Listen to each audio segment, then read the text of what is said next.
अस्सलामु अलैकुम वरहमतुल्लाहि वबरकातुहू। तमाम तारीफ़ें अल्लाह ताला के लिए हैं जो तमाम आलमीन का रब है।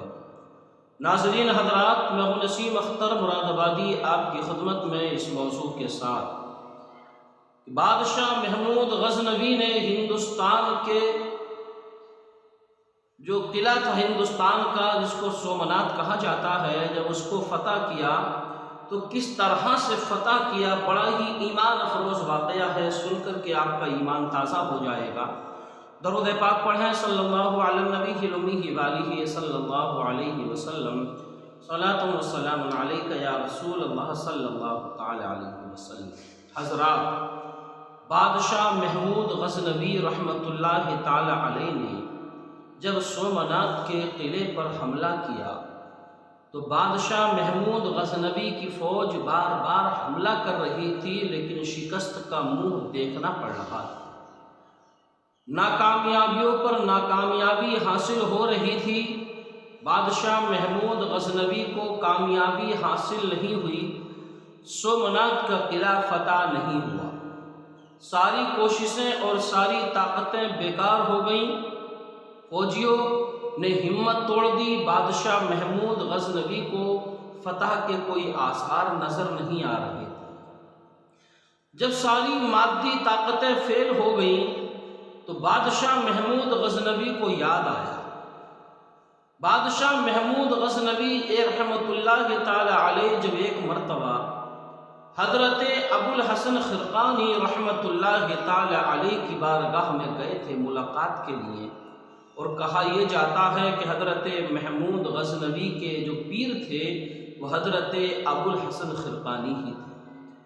तो हज़रत अबुल हसन ख़िरक़ानी रहमतुल्लाहि ताला अलैहि ने बादशाह महमूद गज़नवी को अपना कुर्ता अता फरमाया था।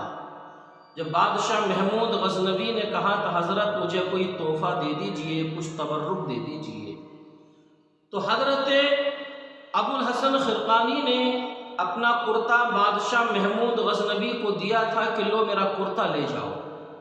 हज़रत बादशाह महमूद गज़नवी उसी कुर्ते को लेकर के सोमनाथ की जंग में आए थे।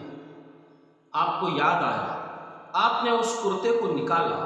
हज़रत अबुल हसन ख़िरक़ानी को उस कुर्ते को निकाल कर के आपने सामने रखा और 2 रकत नफिल नमाज पढ़ी। नफिल नमाज पढ़ने के बाद में अल्लाह रब्बुल इज़्ज़त की बारगाह में दुआ की, परवरदिगार मेरी सारी ताकतें फेल हो गई हैं, मैं इस कुर्ते का और इस कुर्ते वाले की हुर्मत का वास्ता तेरी बारगाह में पेश कर रहा हूँ। इस कुर्ते वाले के सदक़े में और इस कुर्ते के सदक़े में मुझे फ़तह हो कामयाबी अता फरमा। परवरदिगार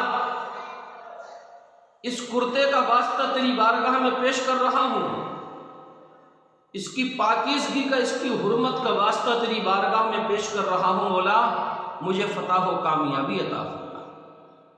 हज़रत बादशाह महमूद गज़नवी ने दुआ मांगने के बाद में अभी अपने मुंह पर हाथ भी नहीं फेरे थे, इतने में खबर आती है कि दुश्मन की फ़ौज में नाइत्तिफ़ाक़ी पैदा हो गई है। वो आपस में लड़ रहे हैं, आपस में झगड़ रहे हैं। बादशाह महमूद गज़नवी ने जब ये हालात देखे तो अपनी फ़ौज को हुक्म दे दिया। फ़ौज ने हमला किया, फ़तह हासिल हो गई। फ़तह हो कामयाबी का ताज बादशाह महमूद गज़नवी के सर पर रखा गया। बादशाह महमूद गज़नवी रहमतुल्लाहि ताला अलैहि ने जब सोमनाथ के किले को फ़तह कर लिया और रात को जब अपने बिस्तर पर सोए तो ख्वाब में हज़रत अबुल हसन ख़िरक़ानी रहमतुल्लाहि ताला अलैहि की ज़ियारत हुई। ख्वाब में तशरीफ़ लाए, पूछा, ए महमूद तुमने हमारे कुर्ते का क्या किया? बादशाह महमूद गज़नवी ने कहा, हज़रत मैंने तुम्हारे कुर्ते को अल्लाह की बारगाह में बेच दिया और उसके बदले मैंने सोमनाथ की फ़तह ख़रीद ली।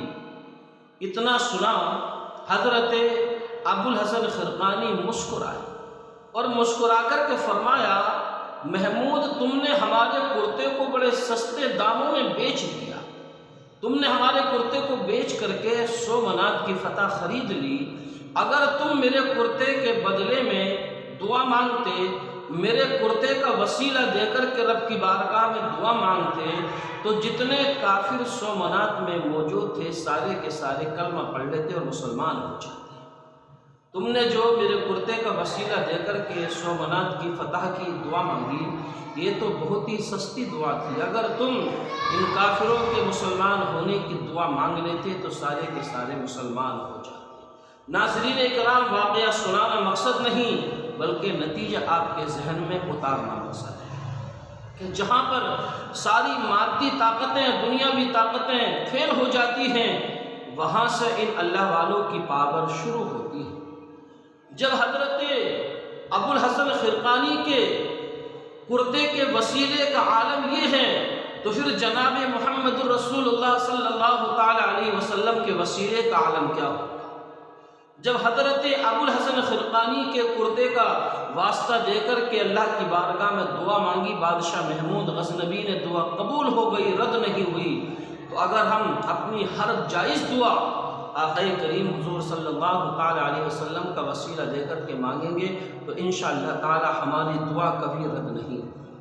सुन सुनकर सहाबा की बातें कुफ़ार मुसलमान होते थे, फिर मेरे रसूल अकरम की गुफ्तार का आलम क्या होगा जब उनके गदा भर देते हैं शाहाने ज़माना की झोली। मोहताज का जब ये आलम है, मुख्तार का आलम क्या है। तो नाज़रीन इकराम, इंशाअल्लाह ताला फिर मिलेंगे किसी अगले वाक़ये के साथ। अस्सलामु अलैकुम व रहमतुल्लाह।